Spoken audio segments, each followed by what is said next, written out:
আল্লাহর পয়গম্বর সুলাইমান পৃথিবীর সমস্ত মাখলুকাতের ভাষা বুঝতেন। হযরত সুলাইমান একদিন মৌমাছিকে বলেছিলেন, মৌমাছিরে, তুমি যতগুলো ফুলের উপরে বসো, সব ফুলের রস তো আর মিষ্টি নয়। কিছু কিছু ফুলের রস আবার তিতো হয়। নিম পাতার ফুল যেটা হয় সেখানে কি মিষ্টি হয় ভাই? সব তিতো।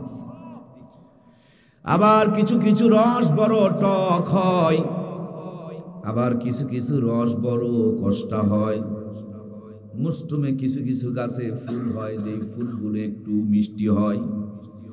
তাহলে তুমি যেই রসগুলো ফুল থেকে সংগ্রহ করো, কিছু তিতা, কিছু টক, কিছু কষ্টার, কিছু মিষ্টি, সবগুলো নিয়ে যখন তুমি তোমার চাকের মধ্যে জমা করো, টক আর টক থাকে না, তিতা আর তিতা থাকে না, কষ্ট আর কষ্ট থাকে না, সবগুলো মিষ্ট হয়ে যায়। কারণটা কি? মৌমাছি ডাকতে বলে, পয়গম্বর সুলাইমান, আপনার পরে এই দুনিয়ার বুকে মুহাম্মদুর রাসূলুল্লাহ নামক একজন পয়গম্বর আসবে। আমরা যখন ফুল থেকে মধু সংগ্রহ করে নিয়ে বাসার দিকে রওনা করে দেই, আপনি গুনগুন গুনগুন শব্দ শুনতে পান, এটা গুনগুন নয়। আমরা যাওয়ার সময় মুহাম্মদুর রাসূলুল্লাহ সাল্লাল্লাহু আলাইহি ওয়াসাল্লামের দরুদ পড়তে পড়তে আমাদের বাসার দিকে রওনা করে দেই। নবীজির পবিত্র দরুদের বদৌলতে আল্লাহ তাআলা টকগুলো মিষ্টি করে দেয়। নবীজির পবিত্র দরুদের বদৌলতে আল্লাহ তাআলা কষ্টগুলোকেও মিষ্টি করে দেয়। নবীজির পবিত্র দরুদের বদৌলতে আল্লাহ তাআলা তিতগুলোকেও মিষ্টি করে দেয়। এই জন্য ওলামা হযরত রিসার্চ করে বলেছেন, যদি কারো ভাষা কর্কশ হয়, কারো জবানে যদি জড়তা থেকে যায়, কারো কথার মধ্যে যদি রসকস না থাকে, ওই মানুষকে বেশি বেশি দরুদ শরীফ পড়তে বলবেন। আল্লাহ তাআলা জবানের মধ্যে বরকত দান করে দিবে।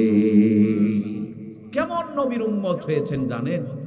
যে নবীর উম্মত হওয়ার কারণে দুনিয়াতে এসেছি, সবার পরে জান্নাতে যাব সবার।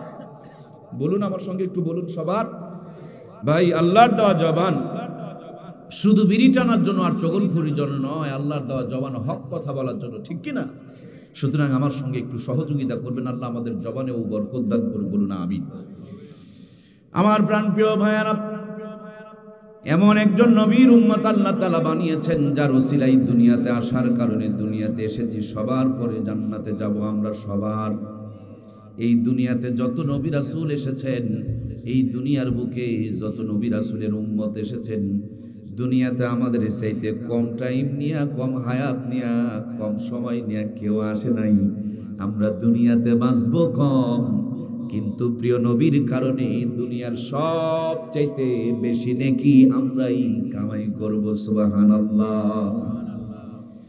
আমার দরদের ভাইয়েরা, সেজন্য আল্লাহ তাআলা পবিত্র কুরআনুল কারীমের মধ্যে কি সুন্দর করে নবীজির ভালোবাসার শিক্ষা আমাদেরকে দিয়েছেন। কুল ইন কুনতুম তুহিব্বুনাল্লাহা ফাত্তাবিউনি ইউহিব্বুকুমুল্লাহ ওয়া ইয়াগফির লাকুম যুনুবাকুম ওয়াল্লাহু গফুরুর রহিম।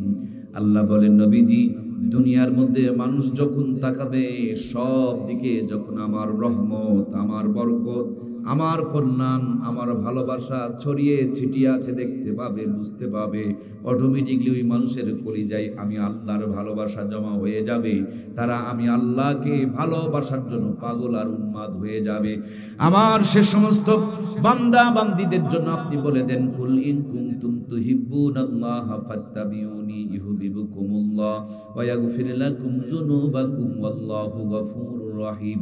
নবী হে, এই দুনিয়াতে এসে মানুষ যখন দেখবেন আমার জন্য জমিনকে কে বিছিয়েছেন, আমার জন্য বিনা খুঁটিতে ঝুলন্ত অবস্থায় কে আসমানকে রেখে দিয়েছেন, আমার মায়ের গর্ভে এত সুন্দর করে কে আমাকে লালন পালন করেছেন, আমি ঠান্ডা খেলে নিউমোনিয়া হবে, গরম খেলে মুখ পুড়ে যাবে, মায়ের বুকে এত সুন্দর টেম্পারেচার দিয়া 2 থেকে 2.5 বছর ধরে কে দুধ পান করিয়েছেন, আমার কারেন্টের মিটার লাগবে, দরখাস্ত করা লাগে, ঘোরা লাগে, তারপরে মিটার পাওয়া যায়, কিন্তু দাঁতের দরকার, বিনা দরখাস্তে দাঁতটুকু উঠিয়ে দিয়েছেন কে?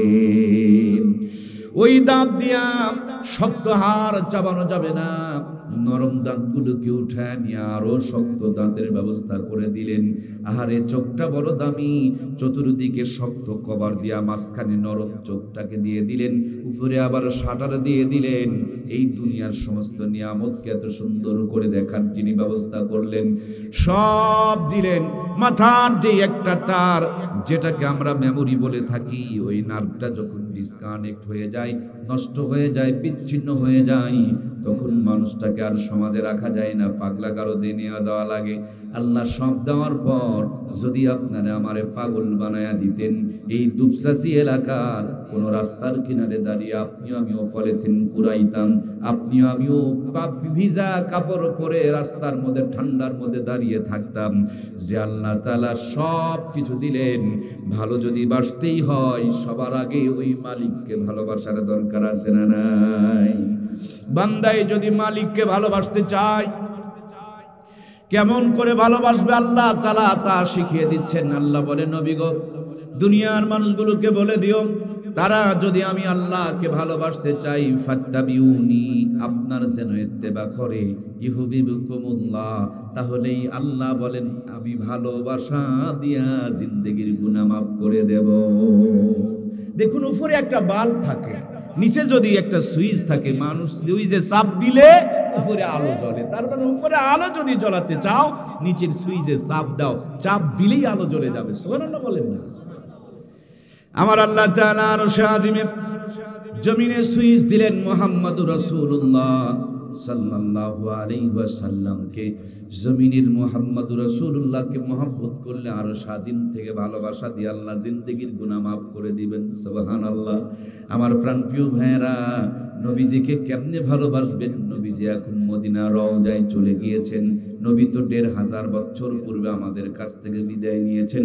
নবীর ভালোবাসার মাধ্যমটা, সিস্টেমটা কেমন হবে? নবীজি যাওয়ার আগে আপনার আমার জন্য বলে দিয়ে গিয়েছেন, মান আহাব্বা সুন্নতি ফাকাদ আহাব্বানি ওয়া মান আহাব্বানি কানা মাই ফিল জান্নাহ। যেই ব্যক্তি আমার সুন্নতকে মহব্বত করলো, সে যেন আমাকে মহব্বত করলো। আল্লাহর হাবিব বলেন, যে আমাকে মহব্বত করলো, কানা মাই ফিল জান্নাহ, কিয়ামতের দিন মুসিবতের আদালতে আমি নবীর সঙ্গে জান্নাতে প্রবেশ করবে। সুবহানাল্লাহ। তার মানে আমার প্রিয় ভাইয়েরা, এই মাহফিলে আসার আগে আজকের এই মহতি আয়োজনের সম্মানিত বিশেষ আলোচক আমার বন্ধুবর জনাব আব্দুল ওয়াহিদ সাহেব, তিনি দুপচাচিয়া থেকে আমাকে সাথে করে নিয়ে এসেছেন, রিসিভ করে নিয়ে এসেছেন। আপনারাও আমাকে রিসিভ করেছেন, বড় ভালো লেগেছে। কিন্তু আপনাকে রিসিভ করে জান্নাতে নেওয়ার জন্য একজন অপেক্ষায় আছে। একদিন, 2 দিন, 1 মাস, 2 মাস, 1 বছর, 2 বছর, 100 বছর, 200 বছর, 500 বছর নয়, 1500 বছর ধরে মদিনা রওজাতে শুধু অপেক্ষায় রয়েছেন, ইন্তেজার করছেন, ওয়াইটিং এ রয়েছেন। তিনি আপনাকে আমাকে সাথে করে নিয়ে জান্নাতে যাবেন, তার জন্য তিনি অপেক্ষায় আছেন। তিনি আর কেউ নাই, মুহাম্মদুর রাসূলুল্লাহ সাল্লাল্লাহু আলাইহি ওয়াসাল্লাম অপেক্ষায় আছেন। উম্মত, সুন্নতগুলোকে আদায় করো, আমি নবী সাথে করে নিয়ে জান্নাতে যাব। নবীজি মৃত্যুর পূর্বে জিবরিল আমিন এসে বলেন, ইয়া রাসূলুল্লাহ, আপনার ওফাতের পর আপনার দেহকে আল্লাহ তার আরশ আজিমে নিয়ে রাখতে চায়, আপনার মতামত কি? আল্লাহর হাবিব বলেন, না, আমার আল্লাহর কাছে দূর আর কাজ কিচ্ছু নাই, সবই সমান। যেমন প্লেটে যদি ভাত থাকে, আমাদের কোনো ভাত দূরে এবং কাছে কি মনে হয়? হাত দিলে সব পাওয়া যায়। আল্লাহর কাছে সব এক, দূর কাজ কিছু নাই। আরশ আজিম আর মদিনা সব এক। কিন্তু আমি আমার উম্মতের সঙ্গে মদিনাতে থাকতে চাই, এদেরকে সাথে করে নিয়ে জান্নাতে যেতে চাই। সুবহানাল্লাহ। আমার প্রাণের ভাইয়েরা, অল্প কিছুদিন আগে মরিচের দাম বেড়ে গিয়েছিল, 1200 টাকা পর্যন্ত ঠেকে গিয়েছিল। কেন মরিচের দাম বেড়েছিল? মরিচের আমদানি কমে গিয়েছে, দামটা তার জন্য বেড়ে গিয়েছে। যখন সুন্নতের আমদানি কমে যাবে, উম্মত যখন সুন্নত থেকে দূরে সরে চলে যাবে, নবী আমার বলেন, একটা সুন্নতকে জিন্দা করলে আল্লাহ 100 শহীদের সওয়াব আমলনামায় দান করে দিবে। সুবহানাল্লাহ হয়নি? জোরে বলুন সুবহানাল্লাহ। জবানে প্যারালাইসিস আর ডায়াবেটিস হয়ে যাবে নইলে ভাই। আল্লাহর দেওয়া জবান যদি আল্লাহর পক্ষে ব্যবহার না হয়, এই জবান টিকবে কি করে? এজন্য আল্লাহর দেওয়া জবান আল্লাহর পক্ষেই আমরা ব্যবহার করব। আল্লাহ আমাদেরকে ব্যবহার করা তৌফিক দান করুন, বলুন আমিন। খালি কি আল্লাহ বিড়ি খেতে দিয়েছেন আমাদের জবান? বলুন, আল্লাহ দিয়েছেন হক কথা বলার জন্য। মায়ের পেটে যখন ছিলাম আল্লাহ মুখ দিয়ে খাওয়ান নাই, নারীর সঙ্গে যোগাযোগ করে দিয়েছেন। আমার পবিত্র জবানে আমার পবিত্র নাম বান্দা জপবে। এখন সেই বান্দা মুখে খালি যত পবিত্র গান টান আজে বাজে অভ্যাস শুরু করে দিয়েছে। আল্লাহ জবানকে হেফাজত করা তৌফিক দান করুন, বলুন আমিন। এই জবান অত্যন্ত মারাত্মক একটা নিয়ামত। এই জবান যাদের মজবুত ছিল, এই জবান যাদের পবিত্র ছিল, এই জবানের যাদের ধার ছিল, এরা যা বলছে আল্লাহ তাআলা তার সাথে সাথে সেটাই কবুল করে নিয়েছে। সুবহানাল্লাহ। যদি আপনি আপনার একটা ধারালো চাকুকে, ধারালো হাসা অথবা বটিকে পাথরের উপরে আঘাত করেন, লোহার উপরে আঘাত করেন, এর ধারটা নষ্ট হয়ে যাবে, তখন দেখবেন ছোট একটা ডাল পর্যন্ত কাটবে না। আর ধারালো অস্ত্রকে যদি আরো ধারালো করতে পারেন, শক্ত কিছুতে আঘাত করলেও দেখবেন দুই খণ্ড হয়ে যাবে। জবানের পাওয়ার কত জানেননি? এই বগুড়ার জমিনে মাহাস্থান গড়ে গিয়া দেখুন আল্লাহর ওলি ঘুমিয়ে আছেন। সুরমাতে আমার সেই শাহ সুলতান মাহি সোয়ার বলখি রহমাতুল্লাহ আলাই সেই বলক সেখান থেকে রওনা হবে কিছু নেই আসার জন্য দোয়া করেছেন। জবানের কত পাওয়ার! আল্লাহ তাআলা মাছকে তার সোয়ারি বানিয়ে দিয়েছেন। সেই মাছের পিঠে সোয়ার হইয়া কর্তোয়া নদী দিয়ে ভেসে এসে আপনার আমার বগুড়ার ঢোকার আগে মাস্তানগড়ে পাহাড়ের চূড়ায় চড়ে সেখান থেকে দিনের আবাদ করেছেন, মানুষকে দিনের তালিম দিয়েছেন, মানুষকে ঈমানওয়ালা বানিয়েছেন। কিন্তু দুর্ভাগ্যরে মুসলমান, ওখানে আর জবানের পাওয়ারওয়ালা মানুষ পাওয়া যায় না। ওখানে জবানের সবচেয়ে আকাম কুকাম করনেওয়ালা গাঁজাখুরের আড্ডা বসে। কথা বলুন ঠিক কিনা? কোন জবান নিয়ে আসলো আর এরা গাঁজা খাওয়া শুরু করে। ভাইয়ের আমার রাজশাহীর পদ্মা নদীর কিনারে দেখেন আর একজন জবানের পাওয়ার আলা ঘুমিয়ে আছেন। ভারত আর বাংলার বর্ডার নদী পদ্মা নদী, উত্তাল তরঙ্গ, বড় বড় ঢেউ, বাড়াবাড়ের কোনো ব্যবস্থাপনা নাই। জবানের পাওয়ার কত! 2 রাকাত নামাজ পড়ে মালিকের কাছে ফরিয়াদ করলেন, যেই কুমিরে মানুষকে ধরে ধরে খায়, আল্লাহ সেই কুমিরকে তার বাহন বানিয়ে দিলেন। সুবহানাল্লাহ। এখনো পর্যন্ত আল্লাহর ওলির কবরের পাশে কুমিরের কবরটা ইতিহাসের সাক্ষী হয়ে আছে। আপনি সিলেটের দিকে একটু তাকিয়ে দেখুন, আমরা খালি আমাদের ডানে বামে ভণ্ডদের দেখতে পাই, পাপিষ্ঠদের দেখতে পাই, কিন্তু ভালো মানুষের দিকে একটু তাকান না আমার ভাইয়েরা।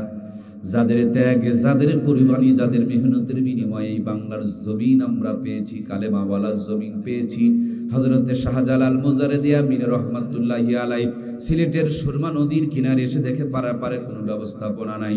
2 রাকাত নামাজ পড়লেন, 2খানা হাত উত্তোলন করলেন, চোখের পানিগুলো ছেড়ে দিয়ে মালিকের কাছে জবান ব্যবহার করে ফরিয়াদ শুরু করে দিলেন।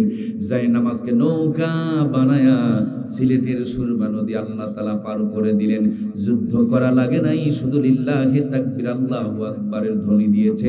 গৌরগোবিন্দ পিছনে রাস্তা দিয়া দৌড় মেরেছে, ডাকাতেরা তাকে খুন করে ফেলেছে, কিন্তু মুসলমানদের হাতে এক ফোঁটাও রক্ত ঝরে নাই।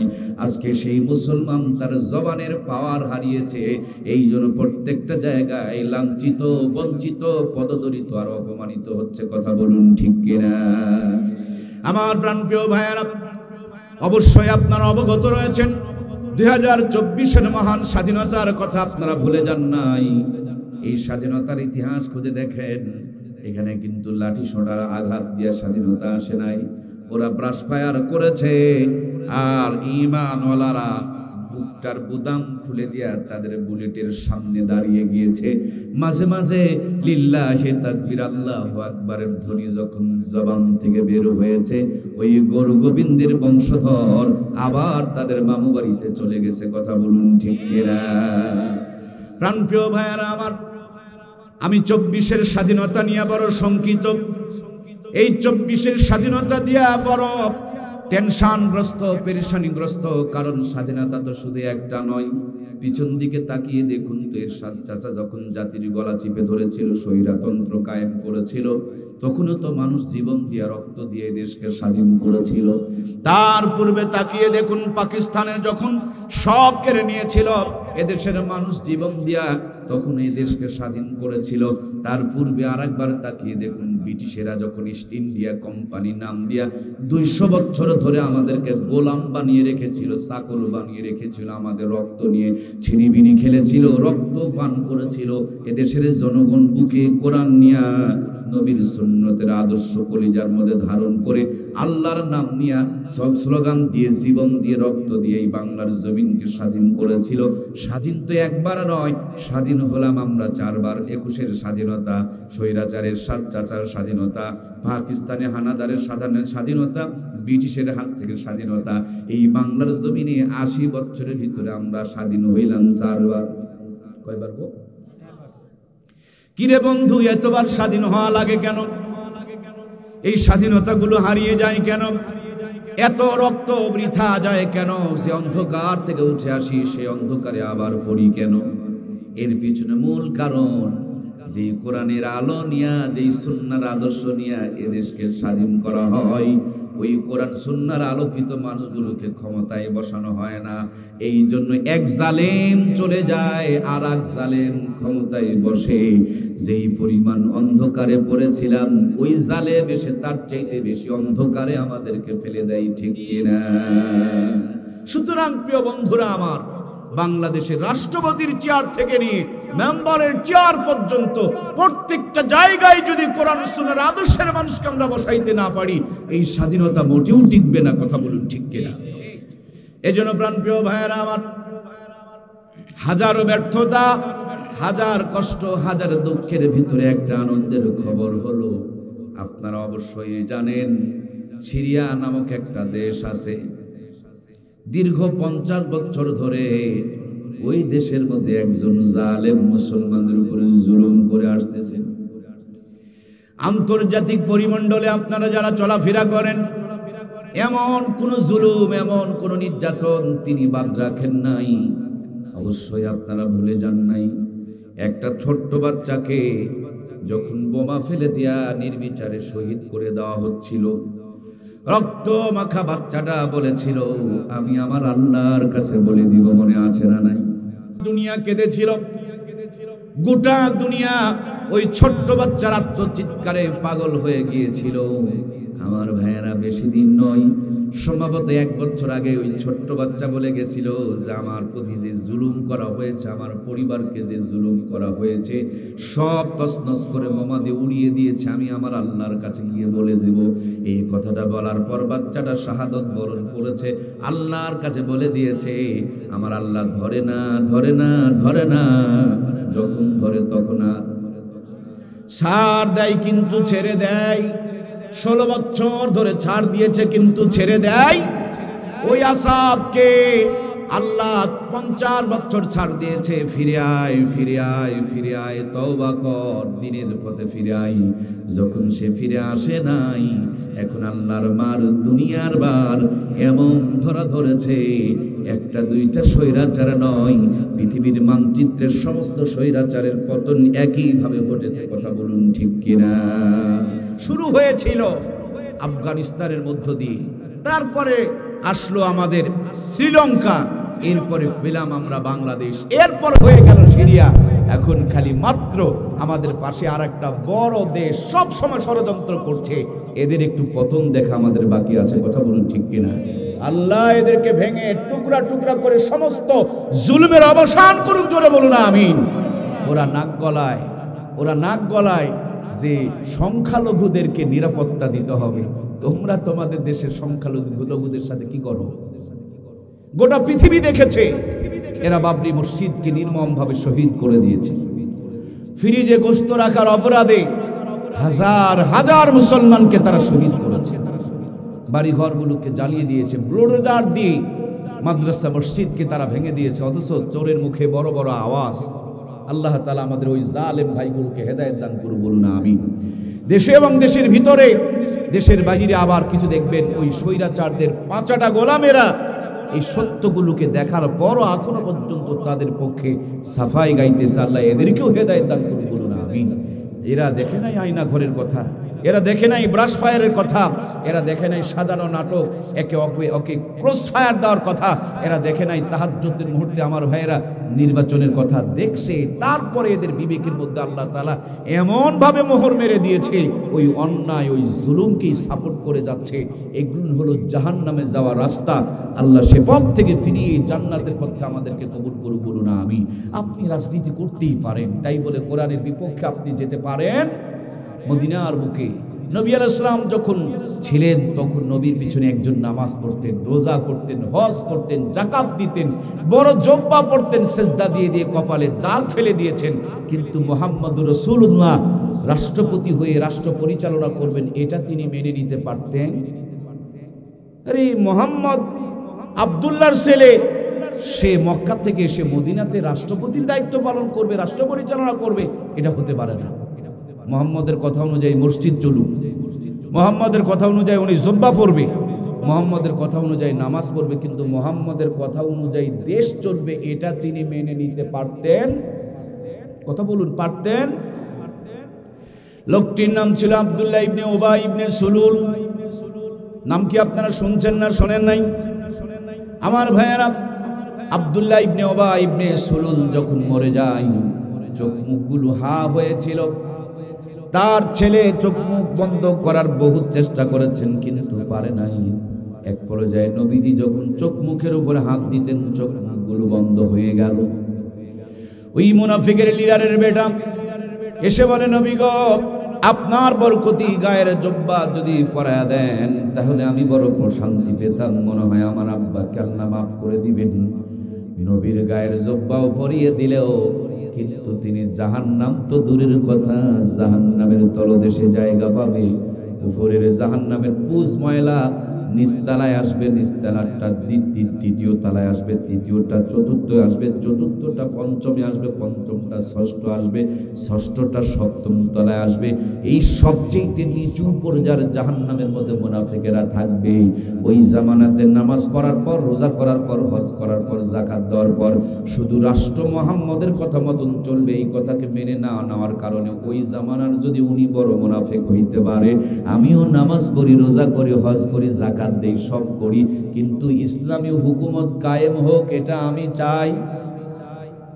আপনাদের বিরুদ্ধে বলি নাই, আমার বিরুদ্ধে ফতোয়া দেন যে যদি আমি এই কাম করি, বলুন তো দেখি আমি কি এই জামানার শ্রেষ্ঠ মুনাফিক নয়? কথা বলুন, হয় কি নয়? আমার প্রাণপ্রিয় ভাইয়েরা, সেজন্য আমি আহ্বান করব, আপনার নামাজ, রোজা, হজ, যাকাত সব বিফলে চলে যাবে। আপনার ভিতরে যদি কোরআনের রাজ কায়েম হোক, এই স্বপ্ন না থাকে, আপনার সমর্থনটা যদি ইসলামের পক্ষে না থাকে, আপনার যতই নামাজ, রোজা, হজ, যাকাত করেন সব বিফলে চলে যাবে, জাহান্নামের তলদেশে ঢোকা লাগবে। আমরা জাহান্নাম থেকে যদি বাঁচতে চাই, মুনাফিকের খাতা থেকে নিজের নামকে যদি কাটিয়ে দিতে চাই, আজকেই তওবা করে মরার আগ পর্যন্ত কোরআনের পক্ষে থাকবো। শপথ করি আল্লাহর কাছে, আল্লাহ কবুল করুন, বলুন আমিন। কারা কারা কোরআনের পক্ষে থাকতে চাই? দুইখানা হাত তুলে আমার আল্লাহ।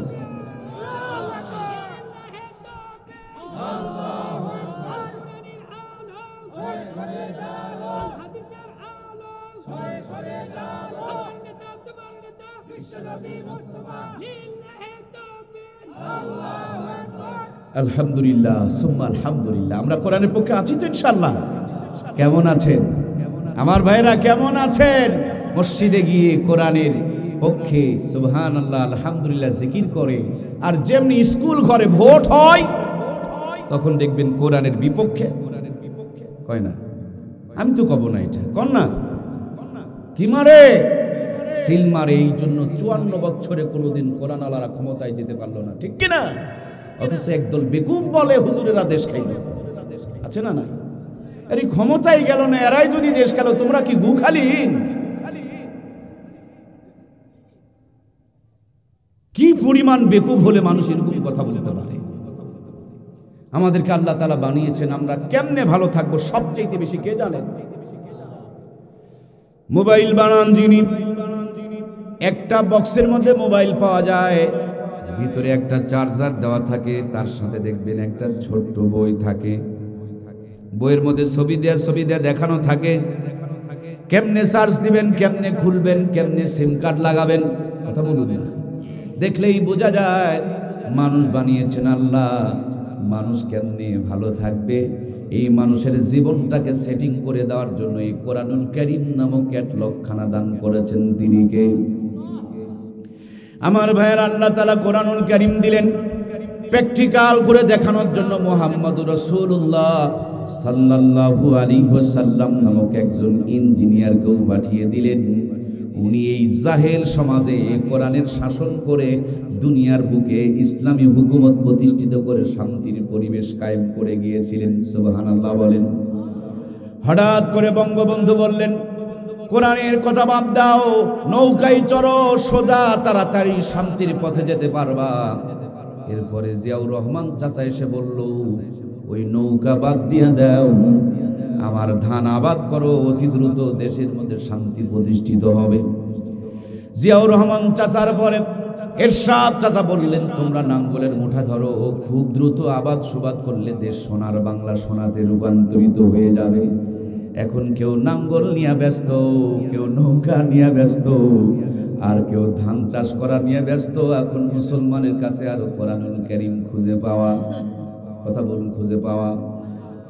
আমার ভাইয়েরা, সেজন্য মুসলমান, আপনি যদি আল্লাহর বান্দা হন, কোরআনের বিপক্ষে আপনি যেতে পারেন না, কোরআনের পক্ষেই আপনাকে থাকতে হবে। আল্লাহর নবী বলেছেন, আল কুরআন হুজ্জাতুল লাকা ওয়া আলাইকা, এই কোরআনুল কারীম হলো আপনার আমার জন্য দলিল। কোরআন যদি বিপক্ষে চলে যায়, জীবনের সব আমল বিফলে চলে যাবে। আর কোরআনুল কারীম যদি পক্ষে থাকে, আপনার অল্প আমলও যদি থাকে, ওইটুকু দিয়া পার হয়ে চলে যাবেন। কোরআনুল কারীম বুকের মধ্যে নিয়া একটা টান দিয়া আপনাকে আমাকে আল্লাহর জান্নাত পর্যন্ত পৌঁছায় দিবে। এই জন্য প্রাণপ্রিয় ভাইয়েরা আমার, নবীর মতে মত তাকেই বলে নবীর উম্মত। যার মত আমার নবীর সঙ্গে মিলবে না, সেটা নবীর পরিপূর্ণ উম্মত হতে পারে। আমরা কি নবীজির আংশিক উম্মত হতে চাই না পূর্ণ উম্মত হতে চাই? পূর্ণ উম্মত যদি হতে চাই, তাইলে পরিপূর্ণ নবীজির সুন্নতগুলো মানার দরকার আছে না নাই? আমার আল্লাহ তাআলা কি সুন্দর করে কোরআনুল কারীমের মধ্যে বলেন, ইয়া আইয়ুহাল্লাযীনা আমানু দুখুলু ফিস সিলমি কাফা ওয়া লা তাত্তাবিউ খুতুওয়াতিশ শাইতান ইন্নাহু লাকুম আদুউম মুবিন। আল্লাহ বলেন, ও আমার ঈমানদার বান্দা বান্দিরা, তোমরা পুরাপুরিভাবে ইসলামের মধ্যে প্রবেশ করো, শয়তানকে অনুসরণ করিও না। শয়তান আপনার আমার জন্য প্রকাশ্য বন্ধু না শত্রু। এদেশের 90% মানুষ ইসলামকে অনুসরণ, 90% মানুষ শয়তানকে অনুসরণ করে। বাকি 10% মানুষ পাওয়া যায় তারা ইসলামকে অনুসরণ করে, 90% কিন্তু শয়তানের দলে। ইসলাম বলে বসে প্রসাব করো, আমরা করি দাঁড়িয়ে, কথা বলুন। ইসলাম বলে নামাজ পড়ো, আমরা দেখি টিভি আর ছবি। ইসলাম বলে পর্দা করো, আমরা বউকে পাতলা কাপড় পরায়া বিউটি পার্লারে সাজায়া মার্কেটে মার্কেটে ঘুরে নিয়ে বেড়াই, কথা বলুন ঠিক কিনা? ইসলাম বলে সুদ ঘুষ খেও না, আর আমাদের গ্রামীণ ব্যাংক ঠেঙ্গা মারা আশার সবুজ সঙ্গে বউ বন্ধক দিয়া টাকা না তুললে হয়। কথা কয় না গো। নবী বলছেন ইসলামকে পুরাপুরি মানো। আর আমার দেশের মানুষ 90% মানুষ শয়তানকে মানে, 10% যারা ইসলামকে মানে তাও আবার 16 আনা মানে না। এই জন্যই আমাদের সারাঙ্গুল কপালে শান্তি জোটে না। মশারি টাংলে পুরাপুরি মশারি ঢুকে, লেপ গায়ে দিলেই পুরাপুরি গায়ে দেয়। পায়জামা যদি পরে এক ঠ্যাং ঢুকাইছে আর একটা বাহিরে, কি গো না পুরাটা পরে। জামা যখন গায়ে দেয় এক হাত ঢুকাইছে, আর একটা যদি না ঢুকাই তাহলে পাগল বলে, পাগল বলে। আমার সমাজ এমন চলে, দাদা মসজিদে নামাজ পড়তে যাই আর 14 গোষ্ঠী বসে বসে রিমোট টিপতে টিপতে রিমোটের বাটন পর্যন্ত খোয়া দেয়। একজন কয় মসজিদের বারান্দায় সুবহানাল্লাহ সুবহানাল্লাহ সুবহানাল্লাহ, আর 17 জন ঘরের কোনায় রিমোট টিপে টিপে জিকির করে কিরণমালা কিরণমালা কিরণমালা। এই তো মাত্র 50 বছর আগে আমার দেশটা যখন এত উন্নত ছিল না, হাতে হাতে মোবাইল ফোন ছিল না, ঘরে ঘরে কারেন্টের আলো ছিল না, ডিজিটাল আর স্মার্টনেস আমাদের বাতাস লেগেছিল না, কিন্তু কোরআন সুন্নাহর ছোঁয়া যখন ছিল, ভাঙা ঘরে মাসকালার ডালের তেলানি হতো। একবারই তেলানি গোটা গ্রামকে ছড়িয়ে দিত। একদিন আতপ চালের বিরিয়ানি খেলে 2 দিন পর্যন্ত সেন্ট পাওয়া যেত। আপনার আমার দুপচাচিয়া বাজারে মূর্খ নানু আর দাদুরা গিয়া 5 টাকা 6 টাকা শের লবণ মাখা ইলিশের মাছ। কথা বলুন। হেঁটে হেঁটে বাড়িতে নিয়ে এসেছেন, পুকুরের ঘোলা পানি দিয়া কোনো মতন ধৌত করেছেন। কারেন্টের আলো নাই ভাই, হাতের মধ্যে কেরোসিনের তেলের বাতি মনে আছে না নাই? টুকরি খেয়ে কেরোসিনের তেল মাছের সঙ্গে ভরে গিয়েছে, লবণ থাকলে তেল নেই, তেল থাকলে ঝাল দেওয়ার কথা মনে নাই। গরিব মানুষের ঘর, খেরের চুলায় বসে বিসমিল্লাহ বলে জালটা ধরাইছে, গুনগুন গুনগুন করে দরুদ শরীফের তেলাওয়াত করতেছে, আর রান্না হয়ে গিয়েছে। যিনি খেতে বসেছেন তিনিও হালাল পবিত্র শরীর নিয়া বিসমিল্লাহ বলে খাবার খেতে বসেছেন। যিনি খাবার পরিবেশন করছেন তিনিও মাথা ঢেকে বিসমিল্লাহ বলে খাবার পরিবেশন করছেন। যিনি বাজার থেকে কিনে নিয়ে এসেছেন, হালাল টাকা দিয়ে কিনে নিয়ে এসেছেন, যেই বাড়িতে রান্না হয়েছে এই বাড়িটাও কোনো 2 নম্বরই বাড়ি না, এটা হালাল টাকার বাড়ি। আরে হালালের কি স্পেশাল বরকত! একদিন যদি ইলিশ মাছ আর পান্তা ভাত খাওয়া গেছে, কম করে হলেও 3 দিন পর্যন্ত হাত থেকে সুগন্ধ বের হয়েছে, ঠিক কিনা? সেই নানি দাদিদের স্মৃতিচারণে পহেলা বৈশাখ উদযাপন করি আমরা। 6 টাকার কেজি ইলিশের মাছ 6000 টাকা দিয়ে সাগর থেকে আমদানি করে নিয়ে আসতেছি আমরা। নরমাল চুলা ভেঙে দিয়ে গ্যাসের চুলা আমদানি করেছি আমরা। সাধারণ মশলা বাতিল করে রাঁধুনি গুঁড়া মশলা ব্যবহার করছি আমরা। মূর্খ নানি দাদিদের নাতনিদেরকে MA পাস ডিগ্রি পাস করিয়েছি আমরা। কত যে উন্নতি করেছেন গুণে শেষ করতে পারবেন না। কিন্তু খাবার সময় নাকে নিয়ে চেক করতে হয় ইলিশ না সিলভার কাপ। কথা বলুন ঠিক কিনা? আগে কি সুন্দর দিন কাটাইতাম আমরা, আগে কি সুন্দর দিন কাটাইতাম। ফজর যখন হইতো মাঝে মাজান দিত, মধুরা জান শুনে বিছানা ছাড়িতাম আমরা, মধুরা জান শুনে ঘুম ছাড়িতাম। যতই থাকুক কাম আগে নামাজ পড়িতাম, হাজার থাকুক কাম আগে নামাজ পড়িতাম।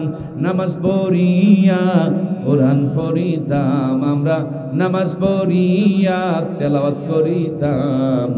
আগে কি সুন্দর দিন কাটাইতাম আমরা, আগে কি সুন্দর দিন কাটাইতাম। জোরে বলুন মারহাবা। আমার প্রাণপ্রিয় ভাইয়েরা, মূল কথা মুসলমান, কোরআন সুন্নাহই হলো জীবনের শান্তির চাবি আর কাঠি।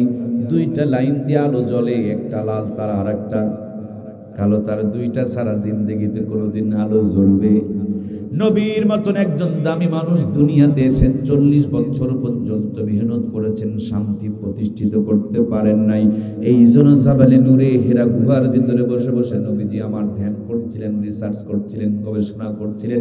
নবীজি মুহাম্মদ রাসূলুল্লাহ, আর আল্লাহ তাআলা আমার নবীর কাছে দান করলেন কিতাবুল্লাহ। কিতাবুল্লাহর মুহাম্মদ রাসূলুল্লাহ মক্কার জমিনে কালো পাথরের পাহাড়ে যখন লেগে গেল, আহারে কোরআনের ছোঁয়া লেগে কালো পাথরের পাহাড়টাই যেন আলোর পাহাড়, জাবালে নূর হয়ে গেল। এই কোরআনুল কারীম আরশে আজিমে ছিল, তার দাম বেড়েছে। ফেরেশতা নিয়ে এসেছেন, সর্দার হয়ে গিয়েছে, পাথরের পাহাড়ে নাজিল হয়েছে, আলোর পাহাড় হয়েছে। রমজান মাসে নাজিল হয়েছে, 11 মাসের মধ্যে সেরা মাস হয়ে গিয়েছে। এই কোরআনুল কারীম একটি মুবারক রাত্রে নাজিল হয়েছে, লাইলাতুল কদরি খায়রুম মিন আলফি শাহর, 1000 মাসের চাইতে উত্তম হয়ে গিয়েছে। আজকেও যদি এই পৃথিবীতে কোরআনুল কারীম প্রত্যেকটা মানুষের কলিজার মধ্যে থাকতো, কোনো মানুষ পথ হারাতো না, এদেশে হানাহানি আর চুরি বাটপারি খুন ধর্ষণ থাকতো না। সোনার বাংলা অচিরেই সোনাতে রূপান্তরিত হয়ে যেত। কথা বলুন ঠিক কিনা?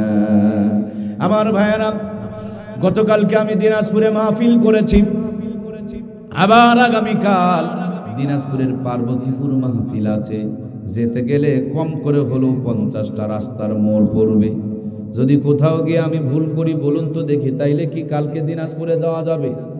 রাস্তায় ওঠার পর যেতে হবে বাম দিকে, কিন্তু আমি যদি রওনা করি ডান দিকে বলুন তো ভাইয়েরা আমার, আমি কি দিনাজপুরে যাইতে পারবো?